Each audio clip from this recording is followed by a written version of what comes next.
My journey inside African art was large and vast, full of a lot of insight and culture.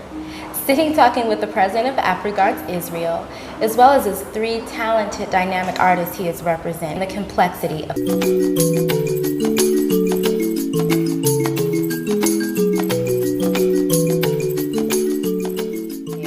And I have to say, your artists are absolutely dynamic and they're phenomenal. Yeah. So please take a look at what AfriGards and the artists that they're representing. Another lovely artist that AfriGards is representing, and he was so willing to allow me into his domain, into his workspace to show us his lovely artwork. So can you please tell us your name? Oh, I'm Theophilus Tete with the brush name NiiOdaiArt. Okay. I call him Theo for short. Oh, that's okay. So Theo, at what age did you start becoming an artist? When did you start this? Since I was a kid. I started my drawing in the primary school.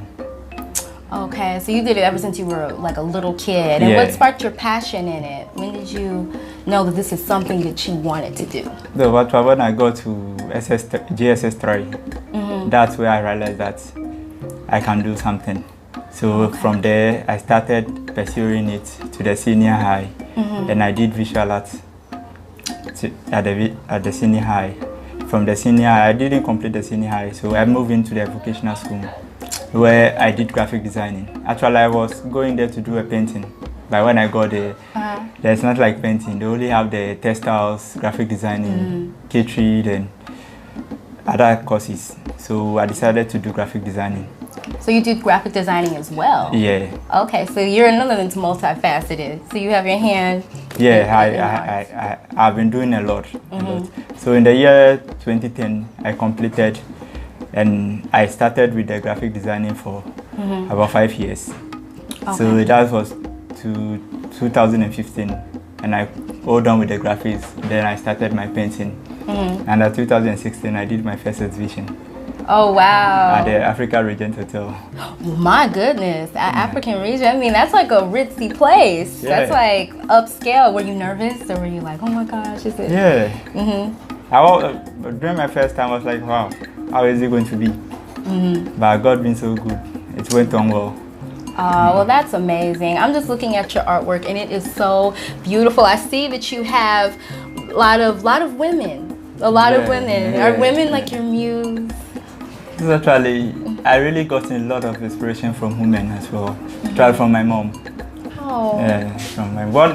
Whatever happens in my life, she only tells me one thing: still you can do it. No matter how the struggles, the difficulties, it still encouraged me to do more. So that's why you can see a lot of women. Please explain to us these artworks and what the name of this artwork is. Like this one. Let's say this one, for example.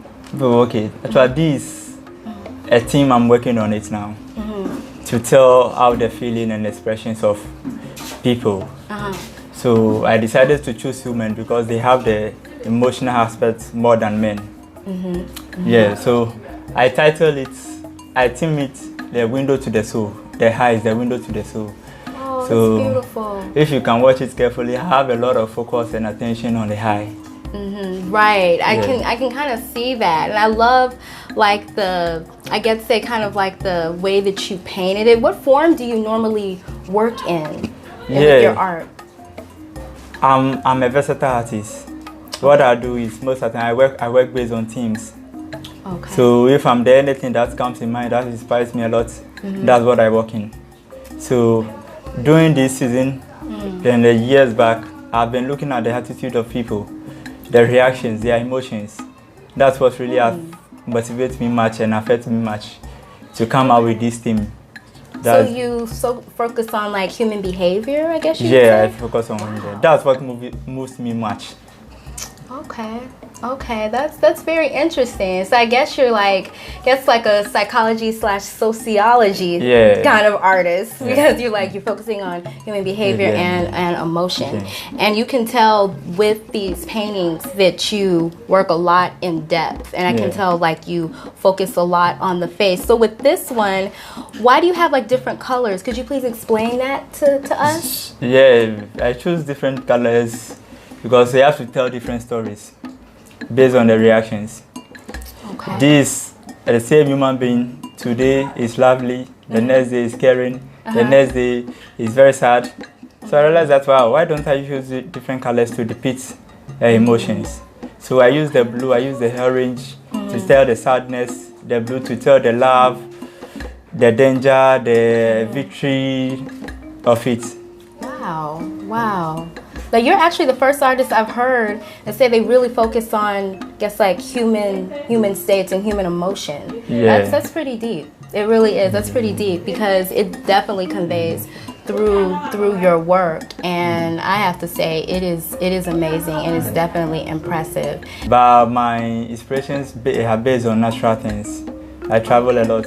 Sometimes I can travel from Accra to a village to just spend some few days there to look at what, to just get inspired of the people by their reactions.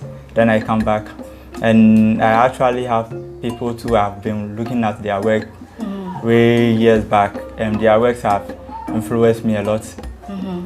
Yeah. If somebody wants to get in touch with you, how could they get in touch with you? No, okay, I'm on social media, NiiOdaiArt. That's the signature that I use. Okay. So NiiOdaiArt, then Facebook NiiOdaiArt. I think that's the two social media handles I've been using for now. Okay. All right. Well, definitely check him out. I will put all of his links and everything below so you can check out more about this young artist. Thank you so much. Yeah, sorry, I'm on YouTube too. NiiOdaiArt at the same. Oh, okay. Well, we're gonna have to check him out, won't we? Thank you so much for coming on my channel. You're lovely. Yeah, thank you.